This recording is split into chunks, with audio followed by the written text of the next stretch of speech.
que hay atrás y qué es lo que hay adelante? ¿Qué estaba atrás? ¿Cuáles vértebras? Sacro. ¿Y adelante?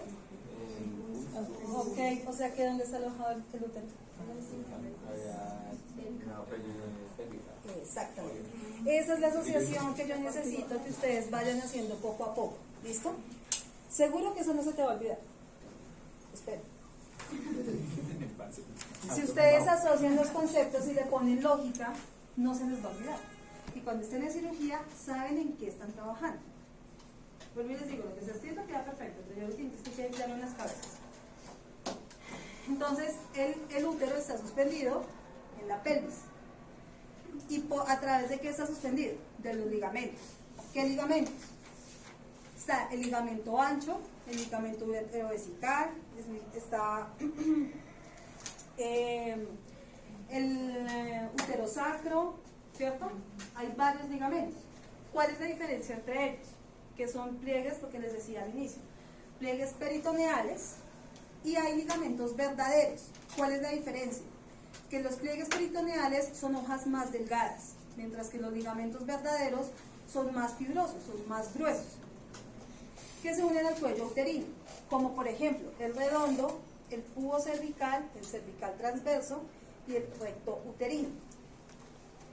Cuando nosotros estamos en la histerectomía total abdominal, esos ligamentos hay que pinzarlos y hay que pasarles un punto de sutura.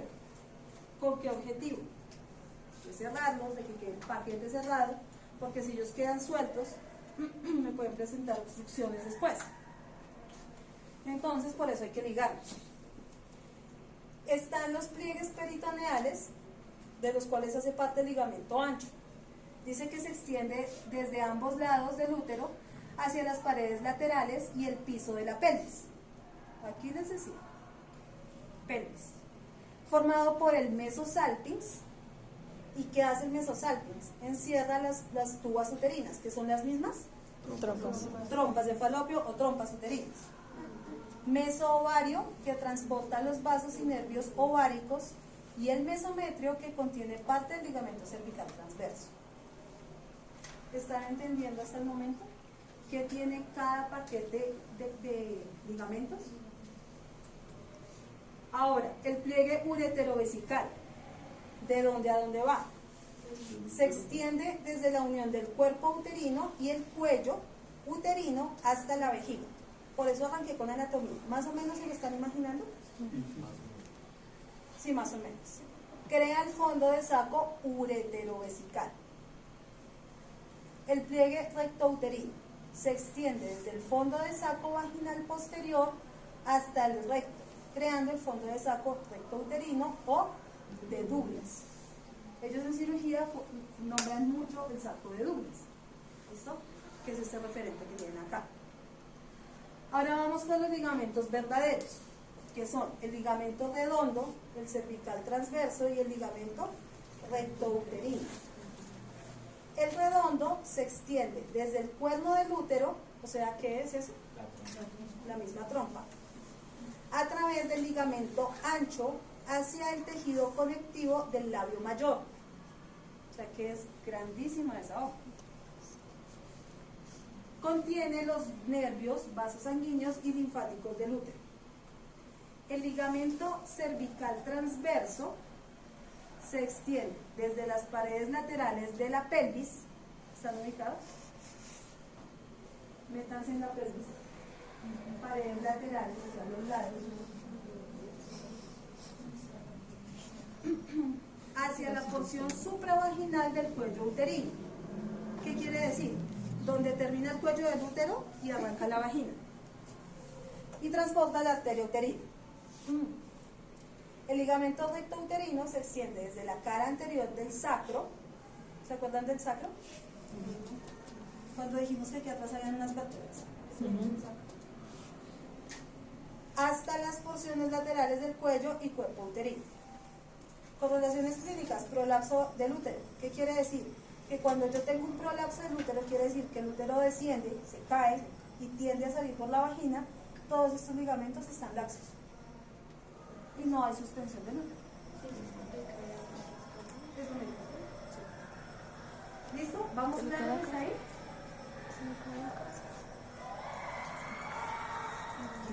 ¿Qué es esa gritería?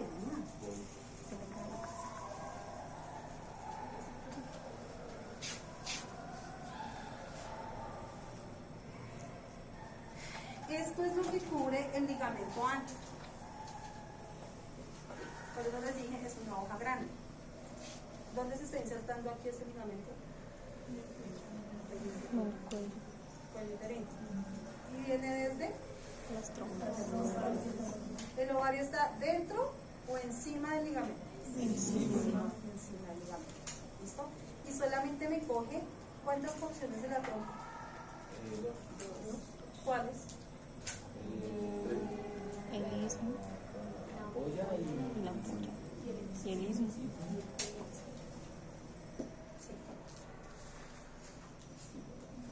Ahora, el mesosalpinx, si ¿se acuerdan que lo nombramos en la diapositiva anterior, ¿no? Que lo leímos.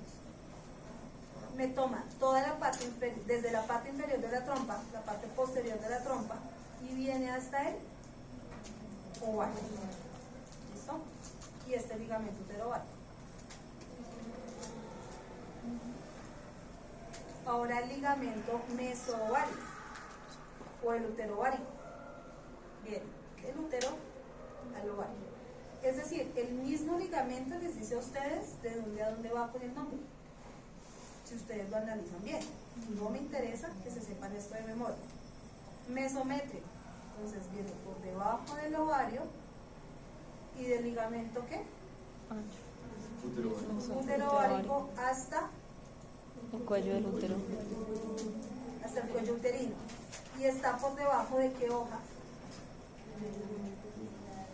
Del ligamento ancho, exactamente.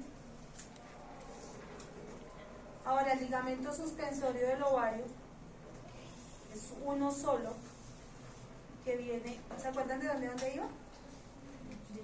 De las paredes laterales de qué? De la pelvis al ovario. Gracias. Listo, entonces aquí están los videos que les voy a proyectar para que les aclare mucho más este tema y podamos continuar. Vuelvo y les digo, si la anatomía no está clara, no hacemos nada. Como pueden ver, de aquí boté la clase. Esta página.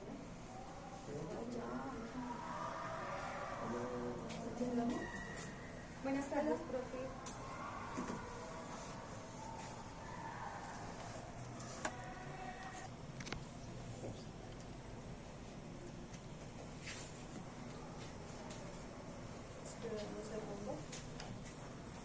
Pero considerando que todos tenemos genitales, oirás la pregunta, ¿de dónde vienen los bebés? Para algunas personas puede resultar embarazoso hablar de este tema, incluso durante la universidad. Pero considerando que todos tenemos genitales y dado que más del 50% de la población tiene genitales femeninos, este es definitivamente un tema importante. No temas, soy Marcel de Kenhub y hoy aprenderemos todo lo que necesitas saber sobre el aparato reproductor femenino. Antes de comenzar, como siempre te daré una visión general de lo que aprenderemos hoy. En este video tutorial hablaremos de los órganos genitales femeninos y de cómo se clasifican. A medida que avancemos, echaremos un vistazo a las funciones de cada órgano, así como las funciones generales del sistema reproductor femenino. El aparato reproductor femenino está formado por los órganos genitales internos y los órganos genitales externos.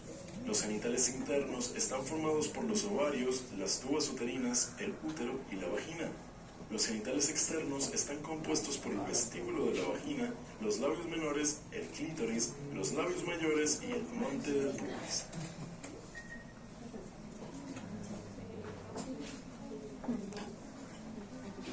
Tranquilos cuando hay que utilizar el uniforme. Bueno, entonces, tenemos el ovario, el útero, los ovarios, las trompas, los ligamentos, el cervix, la vagina. ¿Qué me interesa de esta imagen?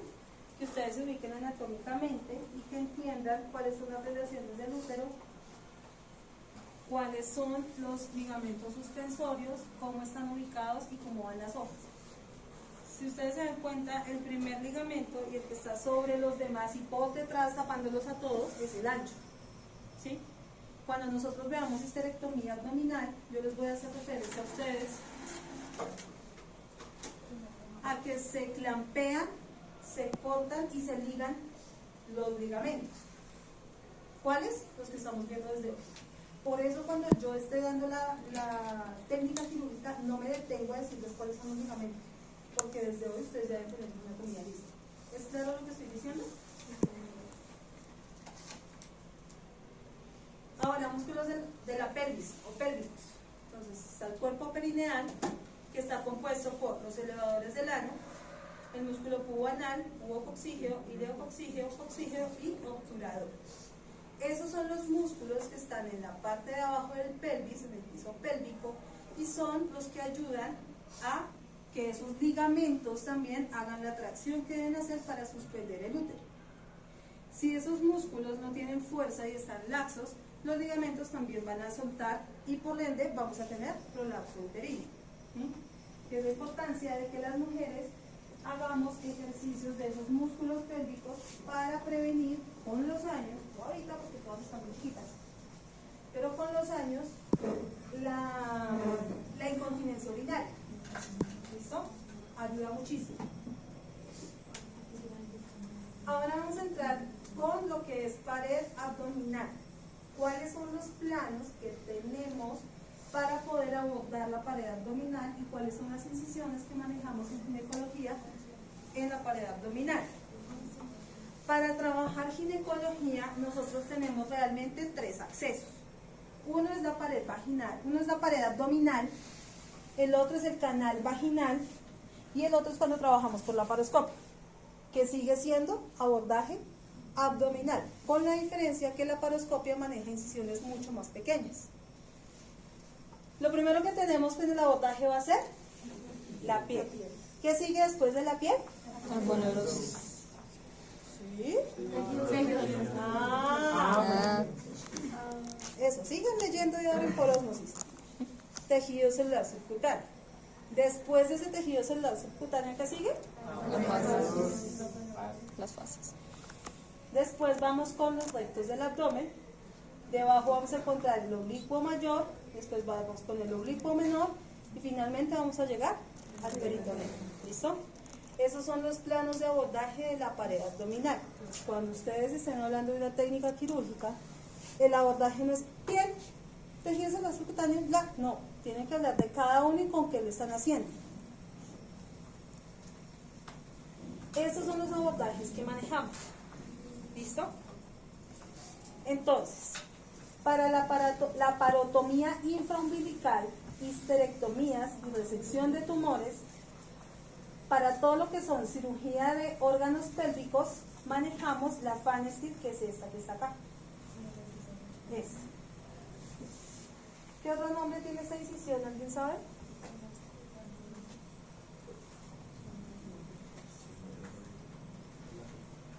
Pfanstiedt o Mocker.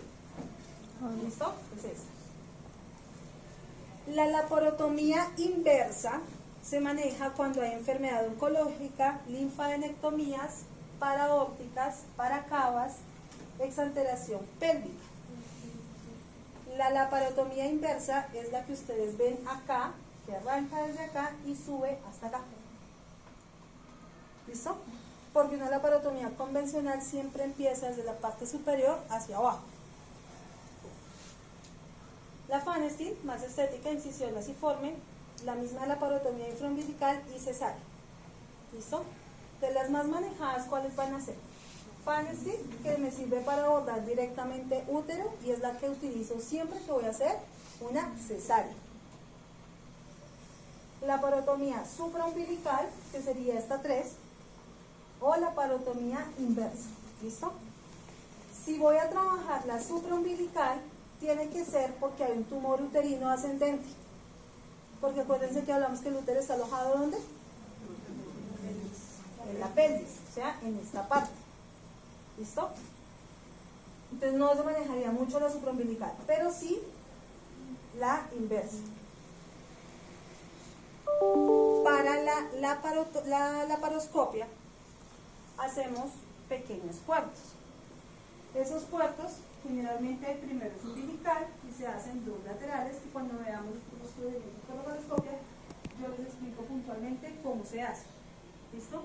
¿Cuál es la ventaja de la laparoscopia frente a la cirugía abierta? ¿Qué creen ustedes?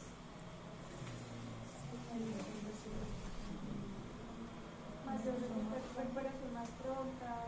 ¿Pronta recuperación? ¿Señor? Pasiva. ¿Lo mismo? ¿Qué más? Menor lesión.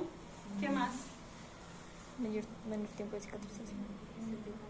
Se reduce el tiempo quirúrgico, más estética, porque no me deja cicatrices tan grandes, y al tener menos exposición de la cavidad pélvica y abdominal, tengo menor riesgo de infección.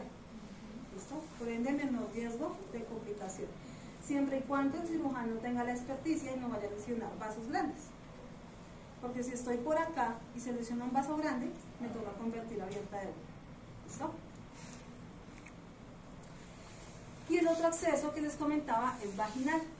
¿Listo? Para lo que se utiliza un espéculo vaginal, que ya lo van a ver más adelante. Y cuando utilizamos el espéculo vaginal es porque vamos a trabajar, o son procedimientos que solamente intervienen vagina y máximo cuello uterino. No va a llegar más allá del espéculo. ¿Listo? Ahora nos vamos con el tema de instrumental. Para hablar del instrumental hay que tener en cuenta una terminología que se maneja, en la cual con los términos de las historias clínicas o de las patologías ustedes identifican qué se está haciendo o qué se va a hacer en ese procedimiento. Uno de ellos es ablación endometrial, que es un procedimiento donde por medio de corrientes eléctricas se extirpa el endometrio. Cistectomía es todo lo referente a trabajar sobre los ovarios o retirar quiste de un ovario.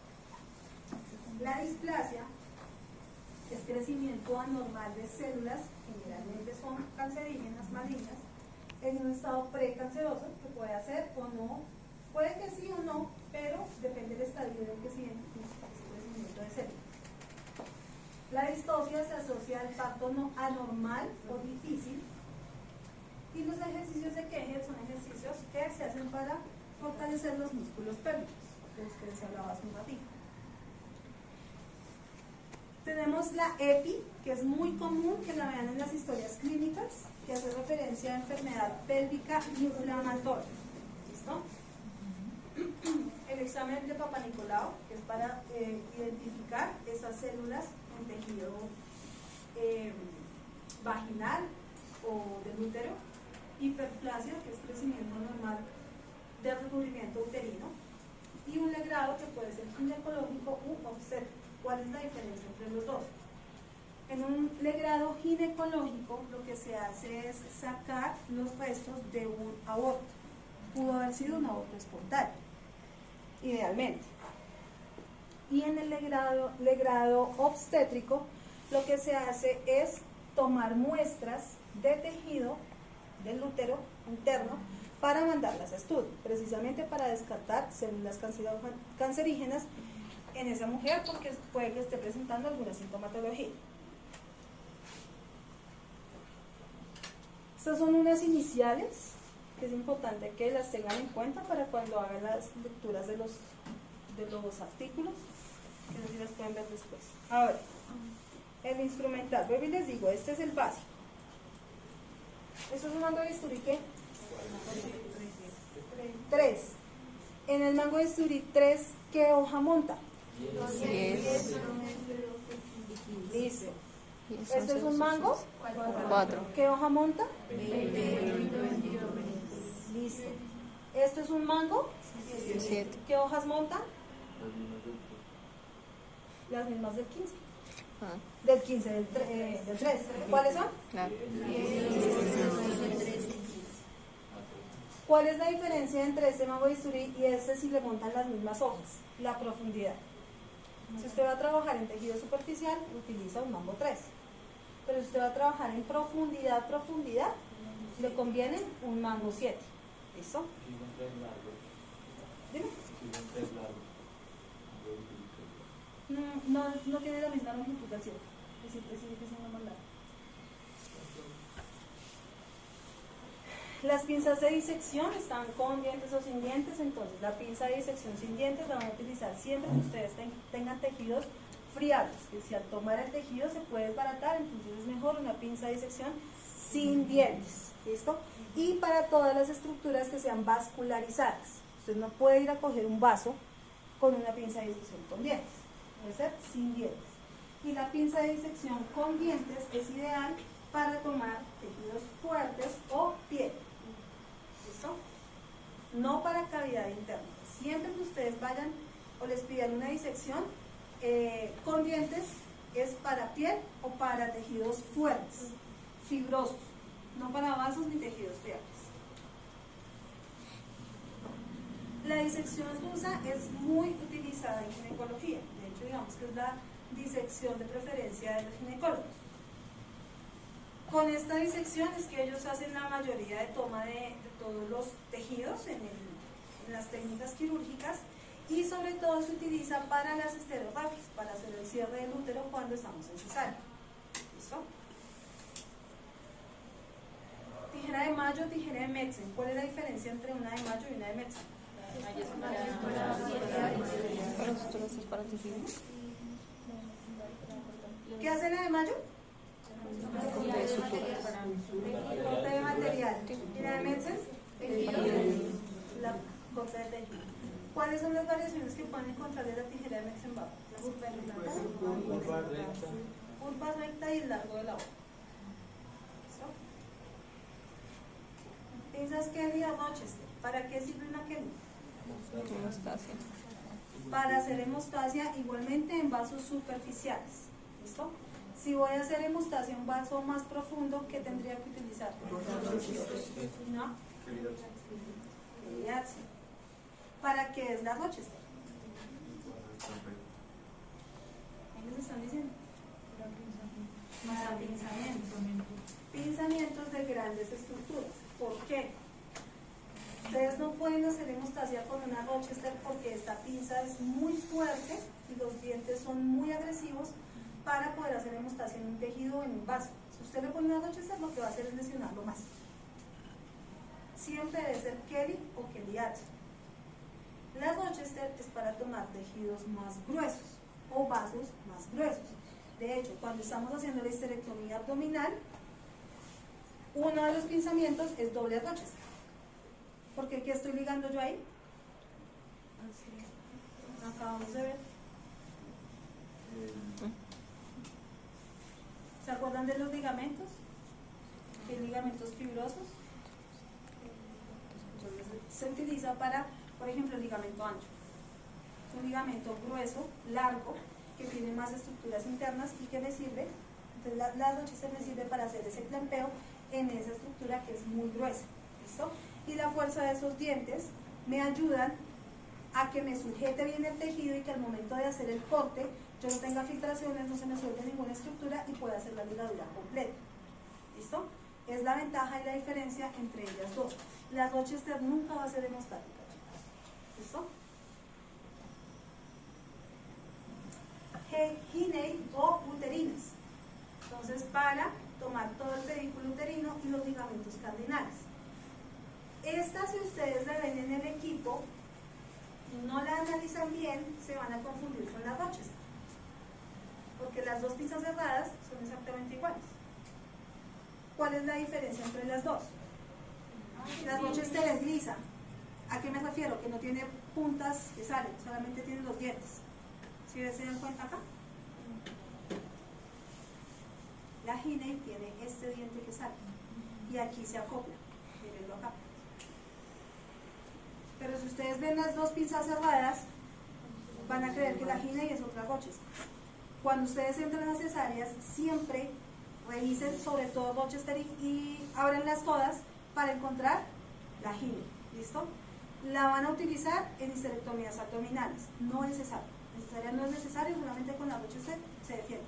Pero en histerectomía abdominal sí la van a necesitar. ¿Listo? Alice y VAPO. ¿Cuál es la diferencia entre una Alice y una VAPO? Aparte de la forma.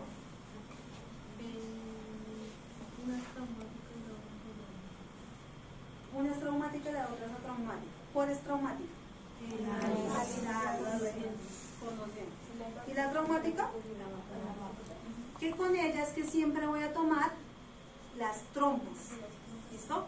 Siempre que ustedes vayan a tomar trompas, que estén en un procedimiento abdominal y vean que el cirujano va a tomar una trompa, él no le tiene que decir nada. Usted ya sabe que tiene que pasar una BAU. No le puede pasar una Rochester, ni una Kelly Addison, ni una Alice. Tiene que ser esta. Porque vamos a tomar una tuberosidad. Primero por la forma de la pinza y segundo porque es traumática. ¿Listo? Y las pinzas Alice son pinzas que ayudan para, tienen los dientes para hacer agarre, no son tan traumáticas, pero sí pueden desgarrar un tejido o un vaso, si se les aplica mucha fuerza. Generalmente se utilizan en aponeurosis y siempre se van a utilizar en cierre de cúpula vaginal. ¿Listo? Cuando estemos en histerectomía van a entender por qué. Pero siempre van a utilizar estas pinzas para cierre de cúpula vaginal. Alice normal, no Alice Jude. ¿Listo? ¿Saben cuál es la diferencia entre una Alice normal y una Alice Jude? Dime. Alice es más delicada. Es más fina. ¿Qué más? Más larga. ¿Qué más? ¿Para qué está indicada la Alice Jude?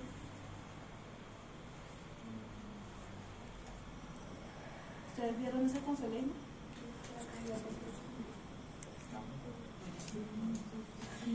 La Alice Jude está indicada para asas intestinales, para tomar intestino, en cirugía general. Entonces, se puede utilizar una Alice o Alice Jude. ¿Cuál es la diferencia? Que esta es más probable que desgarre el tejido, la Alice Jude no. Ella tracciona pero no desgarra. ¿Listo? Eso, por ejemplo, es importante lo que les decía en cúpula vaginal, porque cuando uno hace la histerectomía, hace el corte y queda el cuello de esta manera. Entonces todo esto es hueco porque de aquí para abajo es vagina. Le queda el cuello expuesto, abierto. Entonces se pinza toda esta parte del cuello con estas pinzas y se van pasando los puntos. Entonces ya agarra, me ayuda a traccionar, pero no desgarra. ¿Listo? Separadores de Faraday. Eso sí deben saber para qué.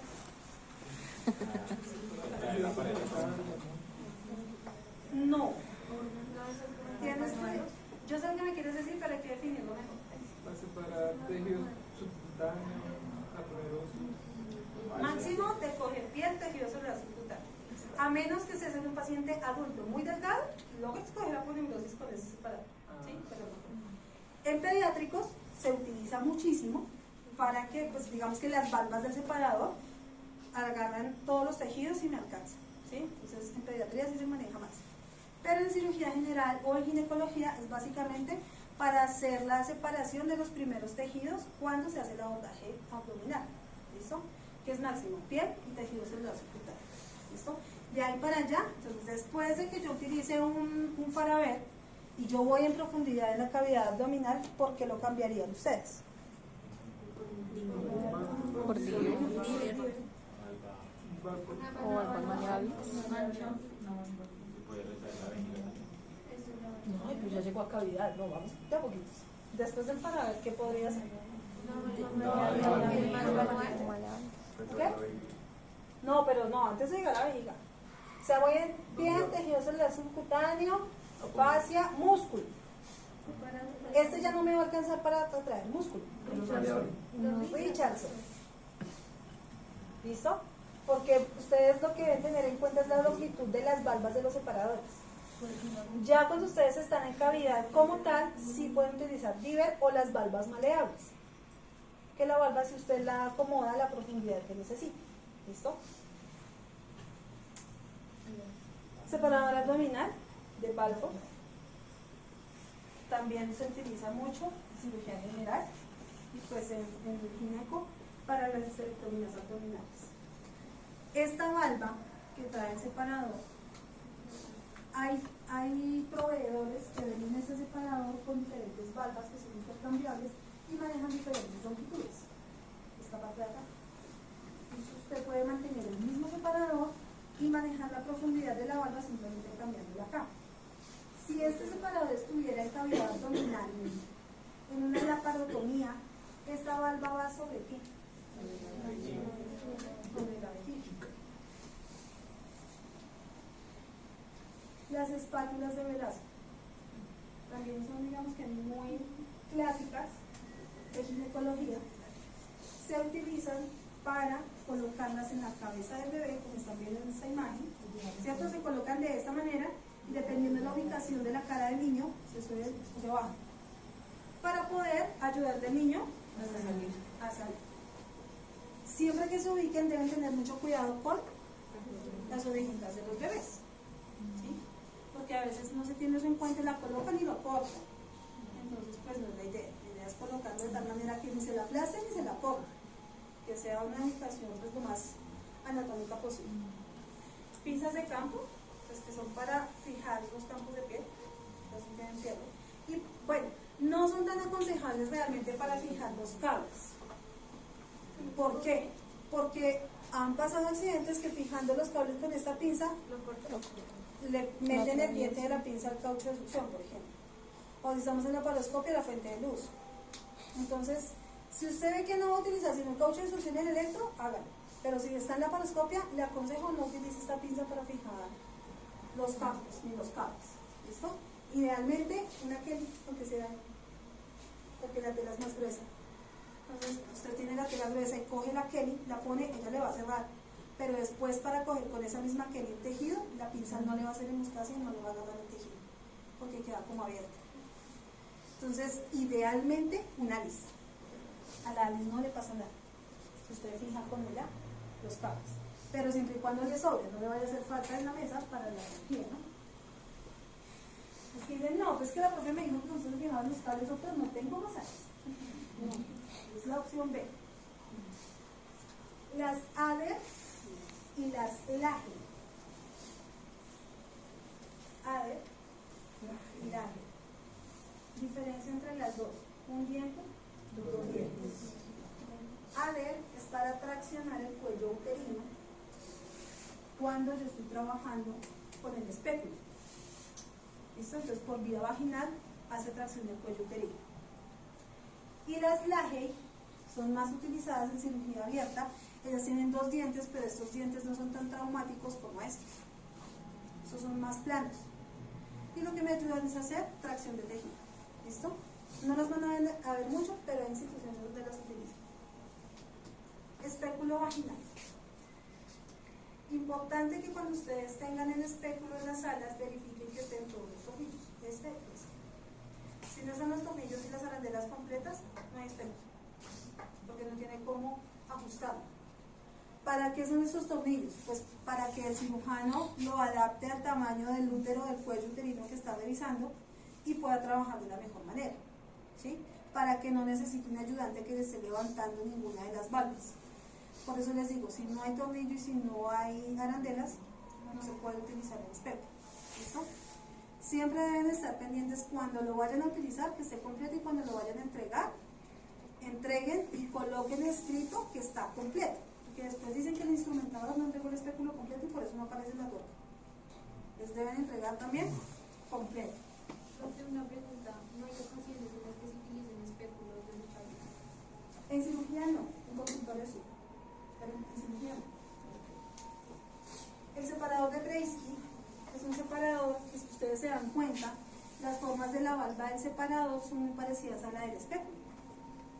Entonces se utiliza cuando necesitan hacer, cuando tienen visión directa en el cuello, en la vagina y en el cuello uterino, pero no necesitan un espéculo, simplemente necesitan como entrar, separar un poco y verificar un sangrado o un cuerpo extraño, y lo hacen bajo visión directa. ¿Listo? El espéculo de Steiner o valva de pesa es un espéculo que viene cilíndrico en esta parte, no tiene las valvas, y la pesa que tiene es precisamente para que él se vaya hacia abajo y me permita ver todo el cuello uterino, toda la vagina hasta el cuello uterino. ¿Listo? Permite la visión directa. El miotomo es para tomar muestras de miomas y ayuda a hacer la disección de los miomas también. Es parecido a las curetas, pero no es lo mismo. Eso es para tomar una parte de la muestra. ¿Listo? Las curetas hacen raspado como tal. Esta pinza, en lo que él me va a ayudar a hacer a mí, es medir la profundidad del útero, del cuello al fondo. ¿Listo?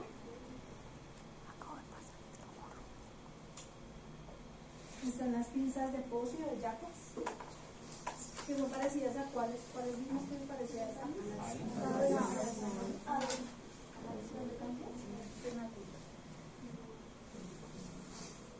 esta que viene un poco curva trae dos dientes que son muy agresivos, casi no se utilizan, pero es importante que la conozcan.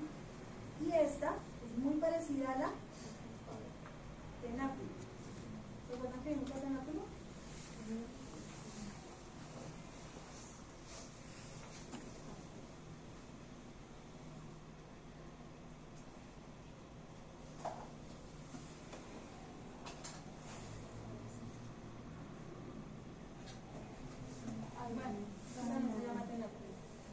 ¿Cómo les decía que se llamaba esta? Entonces, esta es muy parecida a la que nota más adelante. La diferencia es que esta segunda es más gruesa. Los dientes, la mandíbula de la pinza es más gruesa.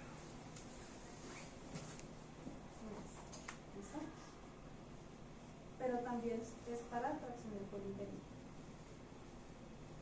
Está el histeroscopio. Este nombre puede variar porque es de la persona que lo modificó, que lo creó, que lo inventó. Lo importante es que es un histeroscopio. ¿Cuándo se utiliza el histeroscopio? Cuando hacemos procedimientos que se llaman histeroscopias diagnósticas u operatorias. ¿Cuál es la diferencia entre las dos? Una histeroscopia diagnóstica simplemente se realiza para verificar qué es lo que está pasando, si hay un sangre activo, si hay un cuerpo extraño. Simplemente es para ver. Y en la operatoria sí se hace toma de muestra de ese cuerpo extraño o de ese mioma que hayan visto o de ese lipoma para mandarlo a patología. ¿Listo? Tiene conexión para la cámara, aquí este ya tiene el lente montado, este tiene conexión para la cámara, para la fuente de luz, irrigación, succión, y por acá ingresan las pinzas que se utilizan en un histeroscopio operatorio. ¿Listo? Y lo vamos a ver más adelante. Está el receptoscopio. El receptoscopio se puede utilizar tanto en ginecología como en urología. La diferencia entre las dos especialidades es lo que se hace con el equipo. En urología se utiliza para las RTU. RTU.